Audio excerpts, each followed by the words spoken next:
بلکہ اس کے ذریعے سے یہ ملک میں اسلام کی تشریح کو روکنا چاہتے ہیں، اسلام کے پھیلاؤ پر قدغن لگانا چاہتے ہیں کہ کوئی آدمی مسلمان نہ ہو۔ اسی لیے میرے بھائیوں، دور رس نتیجے ہم لوگوں کو نکالنا ہے، اور ہم اپنی جگہ سنجیدہ رہیں اور کتابوں کا مطالعہ کریں، اسلاف کی تاریخ سے ہم اپنے حوصلوں کو بلند کریں۔ بیکار کی گفتگو، بیکار کے ویڈیوز، ہمارے بچوں کو بہت زیادہ جنون چڑھا ہوا ہے، کیا کیا کی ویڈیو بناتے چلے جا رہے ہیں۔ مت بنائیے ایسی چیزیں جس سے انتشار اور جو ہے فتنہ عام ہو سکتا ہے۔ اللہ تبارک و تعالیٰ نے اس سے منع کیا۔ یہ چند باتیں تھیں جس کو میں نے آپ کے سامنے اشارتاً رکھنے کی کوشش کیا۔ اللہ تبارک و تعالیٰ سے دعا ہے الہ العالمین ہم سب کو اسلام پر ثابت قدمی نصیب فرما، قرآن اور سنت پر استقامت نصیب فرما۔ ہمارے دلوں کو اے اللہ تیری اطاعت اور بندگی کے لیے پھیر لے۔ اے اللہ ہمارے دلوں سے بزدلی کو ختم فرما۔ اے اللہ ہمارے مزاجوں سے خود غرضی کو ختم فرما۔ یا رب العالمین تیرے دین کے لیے جینے اور تیرے دین کے لیے مرنے کی توفیق عطا فرما۔ اے اللہ قید و بند کی صعوبتیں برداشت کرنے والوں کی رہائی کے اسباب کو آسان فرما۔ اے اللہ مولانا کلیم صدیقی اور ان کے ساتھیوں کی رہائی کے اسباب کو تو آسان فرما۔ اے اللہ ملک میں 86,000 مسلم نوجوان ناکردہ گناہوں کی سزا بھگت رہے ہیں، اے اللہ ان کی رہائی کے اسباب کو تو آسان فرما۔ اے اللہ ہمارے جوانوں کو شعور نصیب فرما۔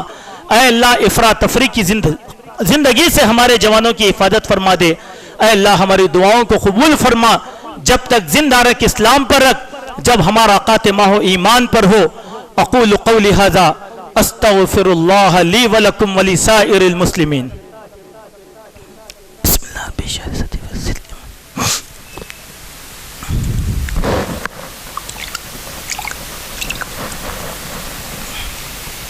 بسم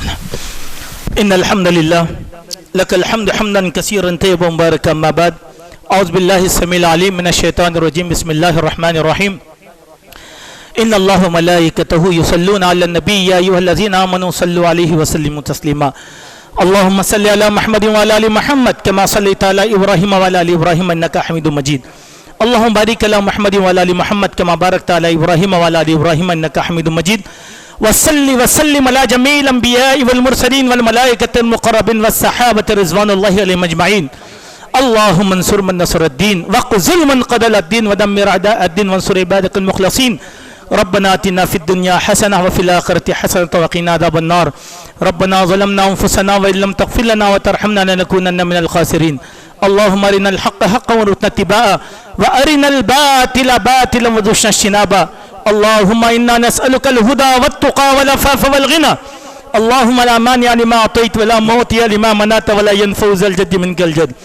اللهم إنا نعوذ بك من جهد البلاء ودرك الشقاء وسوء القضاء وشماتة الأعداء يا حي يا قيوم برحمتك نستغيث يا حي يا قيوم برحمتك نستغيث يا حي يا قيوم برحمتك نستغيث اللهم احفظنا عن كل بلاء الدنيا وعذاب الآخرة توفنا مسلما والحقنا بالصالحين لا إله إلا أنت سبحانك إنا كنا من الظالمين واعلموا عباد الله إن الله يأمر بالعدل والإحسان وإيتاء ذي القربى وينهى عن الفحشاء والمنكر والبغي يعظكم لعلكم تذكرون اذكروا الله يذكركم وادعوه يستجب لكم ولذكر الله أكبر والله يعلم ما تصنعون